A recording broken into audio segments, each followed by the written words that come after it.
Perkenalkan, nama saya Donita Sigalingging. Saya mahasiswi dari Universitas HKBP Nomensen. Saya berasal dari Prodi Pendidikan Bahasa dan Sastra Indonesia. Di sini saya akan mempresentasikan hasil tugas mini riset rekayasa ide saya yang berjudul Model Pembelajarannya Efektif di Saat Pandemi. Saya melakukan tugas ini untuk memenuhi tugas mata kuliah perencanaan model pendidikan. Nah, untuk pembahasan yang lebih lanjut, yang pertama, kita harus mengetahui sebenarnya apa pandemi COVID-19. Yang kedua, apa itu model pembelajaran. Yang ketiga, model pembelajaran berbasis web atau e-learning. Yang keempat, masalah pembelajaran. Dan yang kelima, upaya mengatasi masalah pembelajaran. Baiklah, yang pertama kita akan membahas apa itu pandemi COVID-19. Pandemi COVID-19 adalah penyakit yang bernama virus corona. Penyakit ini adalah penyakit yang menular yang disebabkan oleh virus yang bernama virus corona. Penyakit ini penyakit yang dikenal dengan sebagai sindrom pernafasan akut, dan virus ini terkenal sangat mematikan. Kasus pertama manusia yang terkena COVID-19 adalah salah satu warga yang diidentifikasi dari kota Wuhan, Cina, yang diketahui pada Desember 2019. Saat ini kekhawatiran meningkat dengan meluasnya penyebaran COVID-19 di beberapa belahan dunia dan kemampuan untuk menurunkan tingkat penurunan di sejumlah negara lainnya. Pemerintah dan pengusaha pekerja organisasi-organisasi mereka menghadapi tantangan besar dalam upaya memerangi pandemi COVID-19. Di luar krisis yang sedang berlangsung ini, ada kekhawatiran dalam mengembalikan kegiatan yang mampu mempertahankan kemajuan yang sudah dicapai dalam menekankan penyebar luasan.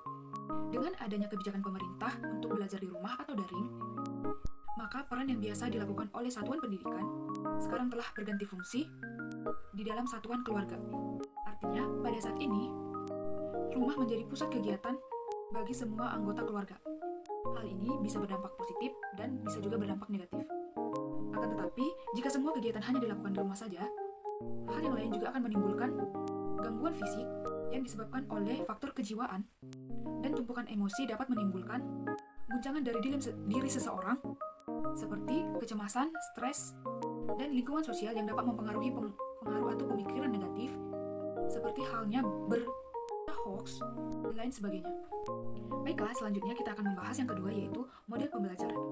Istilah model dapat diartikan sebagai kerangka atau konseptual digunakan sebagai pedoman dalam melaksanakan sesuatu kegiatan. Model dapat juga dimaksudkan bahwa benda tiruan dari benda yang asli atau sesungguhnya. Konsep model pembelajaran menurut Tritanto menyebutkan bahwa model pembelajaran adalah suatu perencanaan atau pola yang dilakukan yang digunakan sebagai acuan dalam merencanakan suatu pembelajaran di kelas atau pembelajaran tutorial. Model pembelajaran mengacu pada kegiatan pada pendekatan pembelajaran yang akan digunakan, termasuk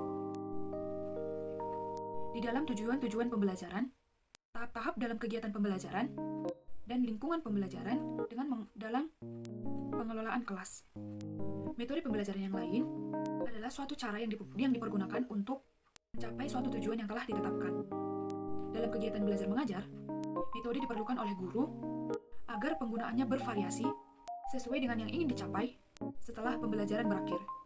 Dari konsep pembelajaran, model, dan metode, dapat diidentifikasi bahwa model pembelajaran adalah prosedur atau pola sistematis yang digunakan untuk pedoman untuk mencapai tujuan pembelajaran.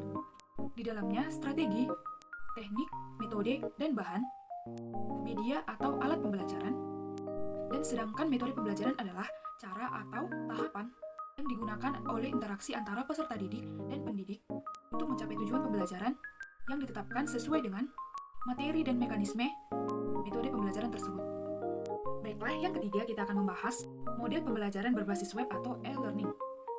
Model pembelajaran e-learning adalah merupakan salah satu sistem model pembelajaran yang tepat bagi siswa karena model pembelajaran e-learning membantu peserta didik untuk menambah informasi tentang konsep-konsep yang dipelajari melalui kegiatan belajar yang sistematis. E-learning kini dikenal sebagai salah satu cara untuk mengatasi masalah pendidikan, baik di negara maju atau di negara-negara berkembang, dan pada prinsipnya e-learning adalah pembelajaran yang menggunakan jasa elektronika sebagai alat bantu dalam ruang waktu dan bantuan yang tidak dibatasi. E-learning memang sebagai salah satu metode yang relatif baru di Indonesia. Model e-learning sangat dibutuhkan di sekolah-sekolah karena sekolah merasa kesulitan untuk melakukan pemutahiran bahan-bahan belajar yang menjadi tanggung jawabnya sesuai dengan tuntutan perkembangan keilmuan yang mutakhir. Dengan fasilitas yang mampu dari segi SDM dan sarana, maka model pembelajaran e-learning adalah ini akan cocok untuk dikembangkan.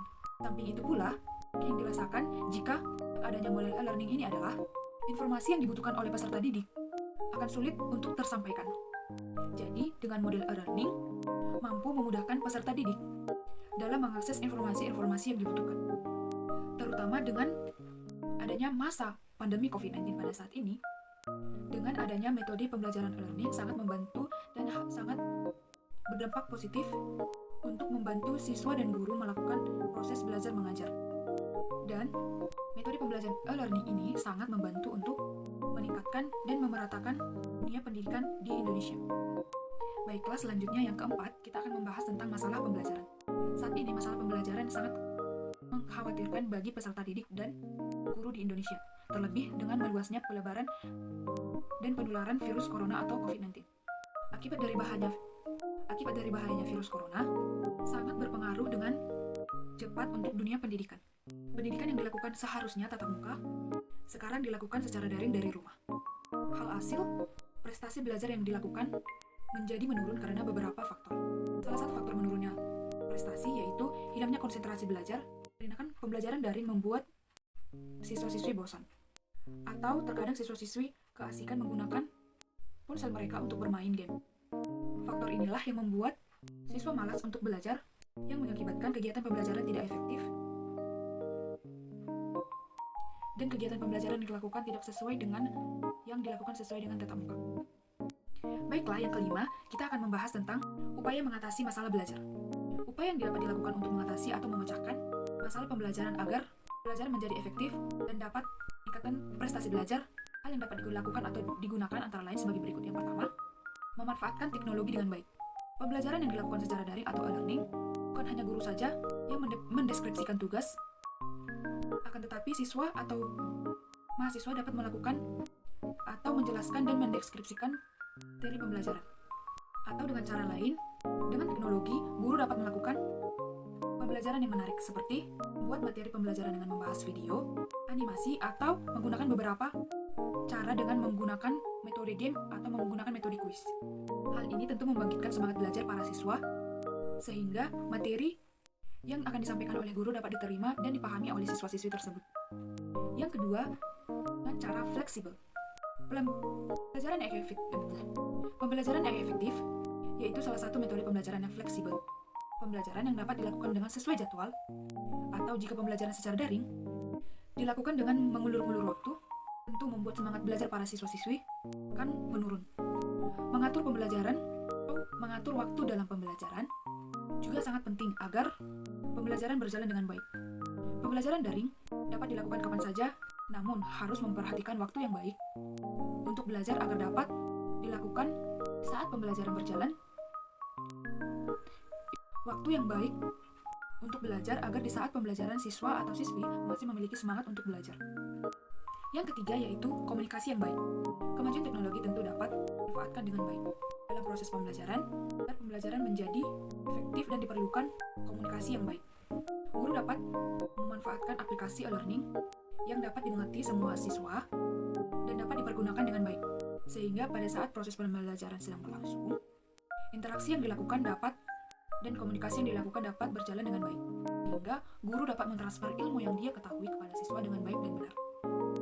Baiklah, kesimpulan yang dapat diambil dari tugas ini adalah dampak yang dihasilkan oleh pandemi COVID-19 sangat besar. Salah satunya berdampak bagi bidang pendidikan. Oleh karena itu diperlukan model pembelajaran yang menarik dan model pembelajaran yang tepat agar dilaksanakan dalam kegiatan pembelajaran yang dilakukan dari rumah. Model pembelajaran yang tepat dan model pembelajaran yang dilakukan oleh guru bisa memanfaatkan teknologi dan hal-hal apa saja yang mendukung kegiatan pembelajaran agar kegiatan pembelajaran yang dilakukan tidak bosan dan kegiatan pembelajaran dapat dilakukan secara efektif dan mampu meningkatkan prestasi belajar para siswa. Sekian dari hasil pemaparan makalah saya. Semoga apa yang saya sampaikan dapat bermanfaat bagi siswa dan guru menciptakan model pembelajaran yang efektif dan berguna di masa pandemi pada saat ini. Akhir kata, saya ucapkan terima kasih.